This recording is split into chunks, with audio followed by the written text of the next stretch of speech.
Ok, bonjour et bienvenue aux séries d'ateliers sur les entreprises sociales. Aujourd'hui, on va parler à propos des marchés publics sociaux avec Donald Hammond de Opportunité Nouveau-Brunswick.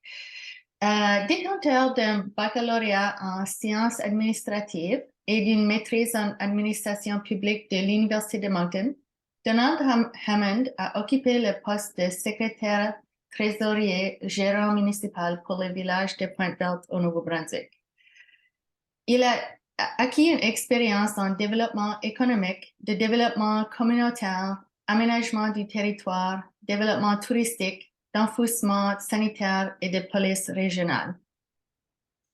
Directeur exécutif d'entreprise Chaleur, il a dirigé les activités de développement économique communautaire de la région Chaleur dans les initiatives d'attraction d'investissement, d'affaires, de chaînes d'approvisionnement et d'amélioration de la productivité. Il a aussi été sous-ministre adjoint au ministère du Développement économique pour la division de développement des petites entreprises. Et maintenant, il a occupé aussi le poste de directeur régional avec Opportunité Nouveau-Brunswick et vice-président de la division de croissance des entreprises. Et maintenant, il est directeur des partenariats régionaux. Et il a participé au développement des nouveaux mandats des commissions des services régionaux dans le cadre de la réforme de la gouvernance locale. Alors, il a beaucoup d'expérience dans cet sujet qu'on va parler aujourd'hui. Et avec ceci, je vais passer à toi, Donald. Merci. Ça me fait très plaisir de vous adresser la parole aujourd'hui pour vous parler justement de la question des marchés publics du Nouveau-Brunswick.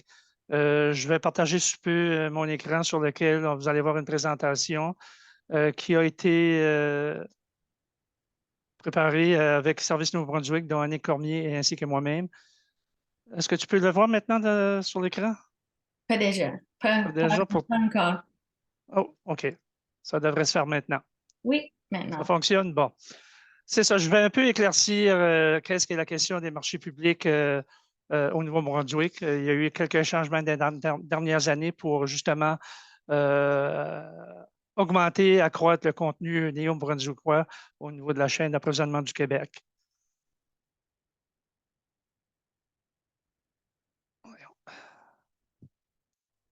Fait qu'aujourd'hui, on va vous parler un peu qu'est-ce qu'est les marchés publics au Nouveau-Brunswick, qui est responsable.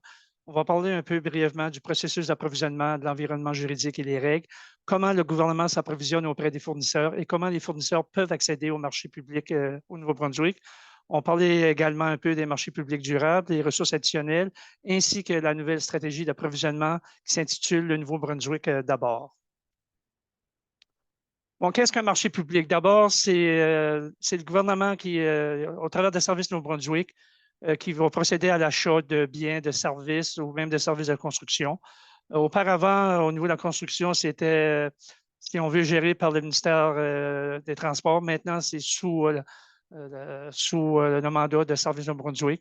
Qu'est-ce qu'on entend par des biens? Bon, ce sont des biens mobiles qui comprennent des frais d'installation, d'exploitation, d'entretien ou fabrication de ces biens. Ça comprend également les matières premières, les produits, le matériel et autres objets physiques. Les services, bon, c'est tout ce qui est services, dont les services d'imprimerie, entre autres. Ça peut être aussi des services de consultation professionnelle, puis bien entendu, les services de construction qui comprennent que ce soit pour la construction des routes, des ponts ou même des établissements institutionnels comme des foyers de soins gouvernementaux. Fait que la division qui est responsable des marchés publics, bon, il y a une division de l'approvisionnement stratégique qui est responsable des marchés publics au sein de Services Nouveau-Brunswick pour le compte du gouvernement, des ministères, des agences, des districts scolaires, ainsi que des régies régionales de santé. Les municipalités et gouvernements locaux, les commissions de services régionaux, universités, CCNB, NBCC, les corporations de la couronne et les commissions sont également assujettis à la loi sur les achats publics, mais ils ne sont pas obligés, si on veut, d'utiliser ce qu'on appelle NBON ou RPONB, qui est géré au travers des services Nouveau-Brunswick. Donc, il y a des seuils au niveau desquels le gouvernement va aller en appel d'offres ou va aller directement à des fournisseurs. Pour les biens, c'est jusqu'à 10 000 pour les services à 50 000 et jusqu'à 100 000 pour ce qui est les services de construction. Puis je vais revenir un peu à ce sujet tout à l'heure. Au niveau de la question des marchés publics, bon, il y a un cadre juridique autant au Canada que dans les provinces. Il y a des lois, il y a des jurisprudences canadiennes, il y a des lois provinciales. Au Nouveau-Brunswick, c'est la loi sur la passation des marchés publics et ses règlements. Il y a des accords commerciaux interprovinciaux et internationaux. Donc, Service Nouveau-Brunswick doit obligatoirement, si on veut, suivre ces accords-là. Il y a des politiques internes également, dont la question de Nouveau-Brunswick d'abord. Il y a la question aussi d'approvisionnement écologique, puis il y a également des conditions générales normalisées des provinces de l'Atlantique sur lesquelles on va aborder tout à l'heure. Bon, les règles à suivre, il y a des principes clés. Les fournisseurs doivent être traités de façon juste, égale et équitable. Le processus de passation des marchés publics doit être juste, ouvert et transparent. Au-delà de certains seuils, les entités publiques doivent faire un processus d'appel à la concurrence ouverte.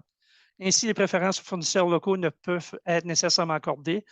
Il faut également annoncer les opportunités de marché public sur le réseau des possibilités d'affaires du Nouveau-Brunswick.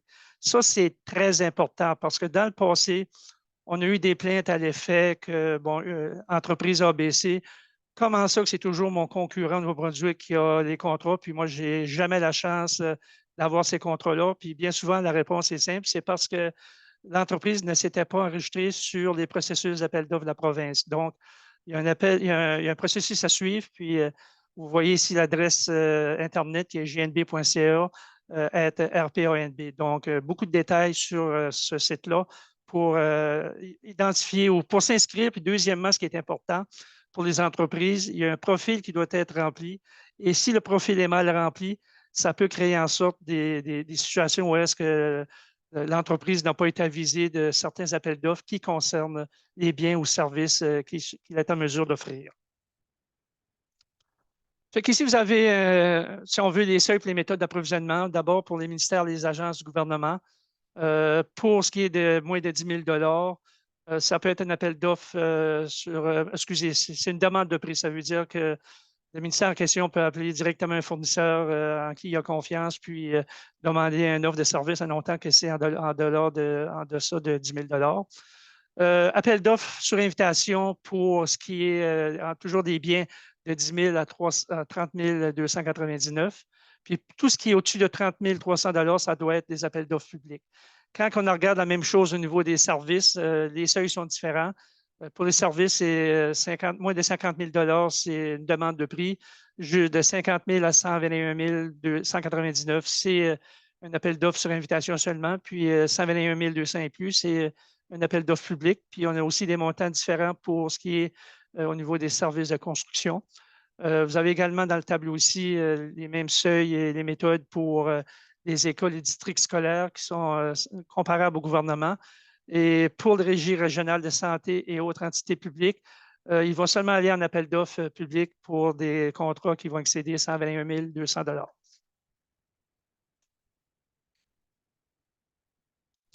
Donc, comment accéder au marché public du Nouveau-Brunswick? Comme je l'ai mentionné il y a quelques minutes, c'est important que l'entreprise soit inscrite au réseau des possibilités d'affaires du Nouveau-Brunswick.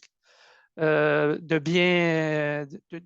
bien comprendre comment est-ce que ce processus-là fonctionne. Puis, lorsque vous allez sur le site, il y a des vidéos, il y a de l'information qui assistent les entreprises à passer au travers. Puis, si jamais vous avez de la difficulté, vous pouvez me contacter et ça me fera un plaisir de vous placer en contact avec un collègue de travail, soit chez ONB, soit chez Service Nouveau-Brunswick pour vous aider à passer au travers du processus.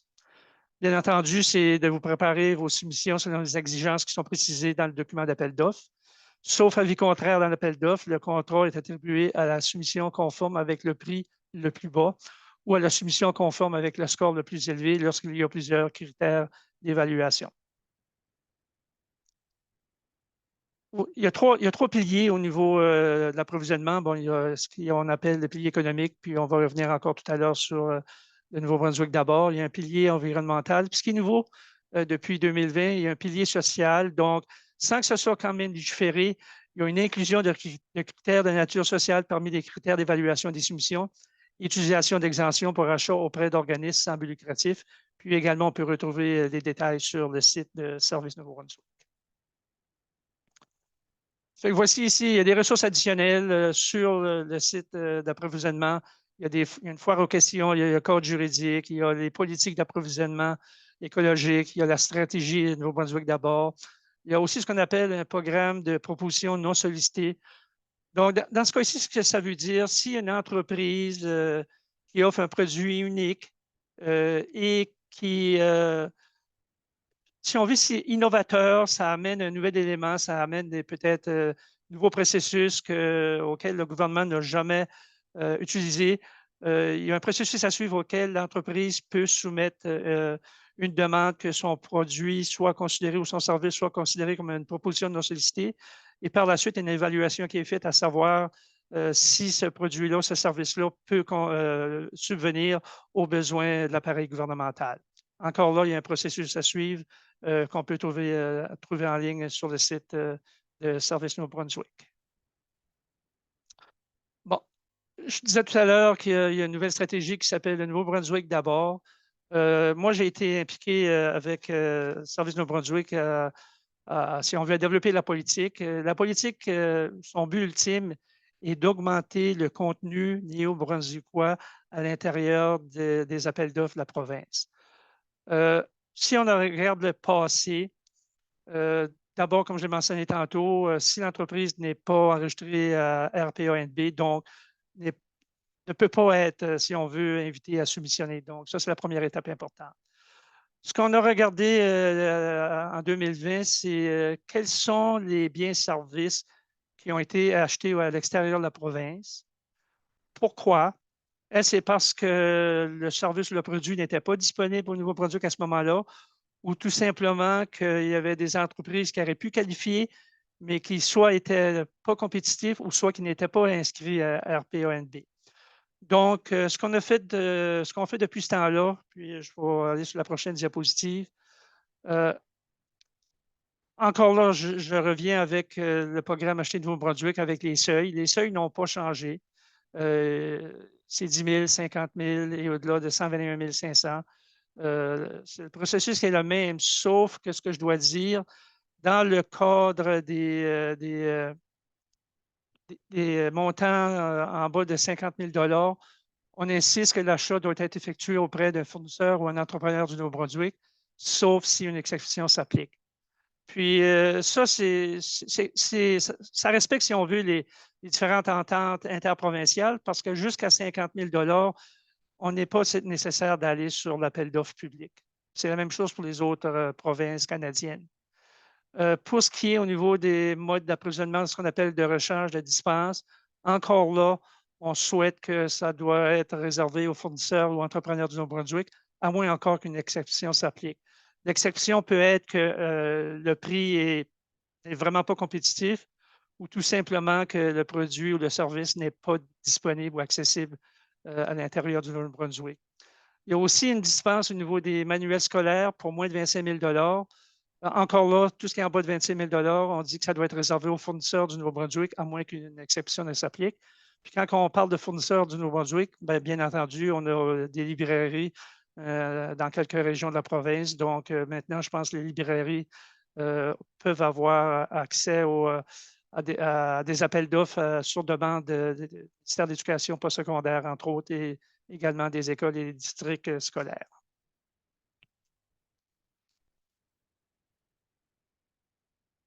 C'est la même chose ici encore, invité de Nouveau-Brunswick. Encore là, c'est pour les seuils en bas de 10 000 même chose au niveau des écoles et la même chose au niveau des biens et services.